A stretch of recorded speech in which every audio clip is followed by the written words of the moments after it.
राधे श्याम। आइए श्रवण करते हैं कृष्णदास बाबा का राधा जी के विरह में अग्नि समाधि लेना। रनवाड़ी के सिद्ध बाबा कृष्णदास जी बंगाल वासी थे। संपन्न ब्राह्मण कुल में जन्मे थे। जब घर में अपने विवाह की बात सुनी तो घर त्याग कर पैदल भागकर श्रीधाम वृंदावन आ गए। जिस समय वृंदावन आए थे उस समय वृंदावन भीषण जंगल था। वहीं अपनी फूस की कुटी बनाकर रहने लगे। केवल एक बार ग्राम से मधुकरी मांग लाते थे। बाबा बाल्यकाल में ही बढ़ जा गए थे, इसलिए किसी तीर्थ आदि का दर्शन नहीं किया था। एक बार मन में विचार आया कि चार धाम यात्रा कराऊं, किंतु प्रिया जी ने स्वप्न में आदेश दिया कि वृंदावन को छोड़कर अन्यत्र कहीं मत जाना, यहीं रहकर भजन करो, यही तुम्हें सर्वसिद्धि लाभ होगा। किंतु बाबा ने श्री जी के स्वप्न को अपने मन और बुद्धि की कल्पना मात्र ही समझकर उसकी कोई परवाह न की और तीर्थ ब्रह्मन को चल पड़े। भ्रमण करते करते द्वारिका जी पहुँच गए तो वहाँ तत् मुद्रा की शरीर पर छाप धारण कर ली। चारों संप्रदाय के वैष्णवगण द्वारिका जाकर तप्त मुद्रा धारण करते हैं, परंतु ये श्री वृंदावनीय रागानुगीय वैष्णवों की परंपरा के सम्मत नहीं है। बाबा जी ने ब्रज के सदाचार की उपेक्षा की।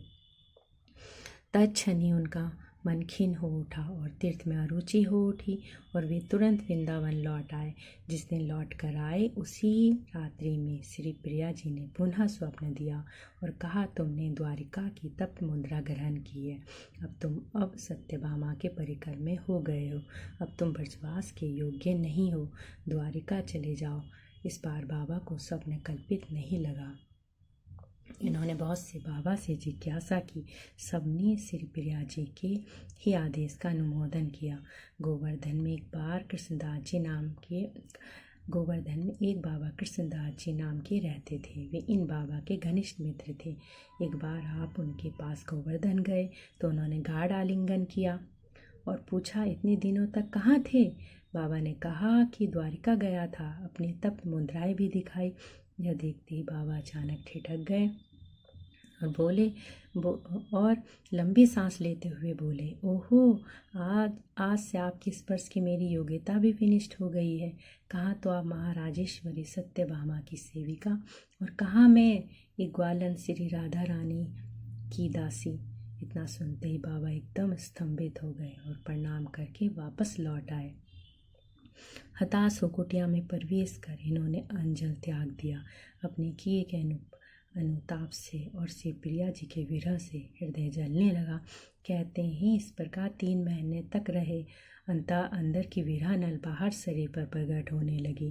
3 दिन तक चरण से मस्तक पर्यंत कर्मश अग्नि से जलकर इनकी काया भस्म हो गई।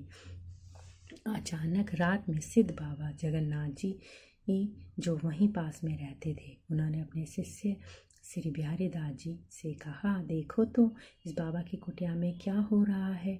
उन्होंने पता लगाया तो कहा, रनवाड़ी के बाबा की देह जल रही है। भीतर जाने का रास्ता नहीं था, अंदर से साकल बंद थी। सिद्ध बाबा समझ गए और बोले, ओ वीरहानल। इतना कहकर बाबा की कुटिया के किवाड़ तोड़कर अंदर गए। सबने देखा कंठ पर्यंत तक अग्नि आ चुकी थी। बाबा ने रुई मंगवाई और 3 बत्तियां बनाई और ज्यों ही उन्होंने उनके माथे पर रखी कि एकदम अग्नि ने आगे बढ़कर सारे शरीर को भस्मसात कर दिया। श्री जगन्नाथ दास बाबा वहाँ के लोगों से बोले, आज से तुम्हारे गांव में कभी दुख न आएगा, भले ही चहुं और महामारी फैले।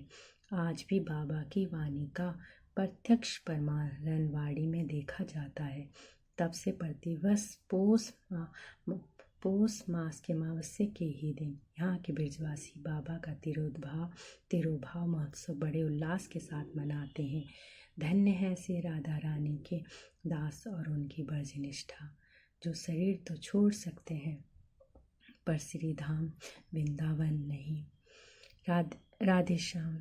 धन्यवाद। अगर आपको ये कथा हमारी प्रिय लगी हो तो कृपया हमारी हौसला अफजाई के लिए हमारे चैनल को सब्सक्राइब करें, लाइक करें और शेयर भी करें।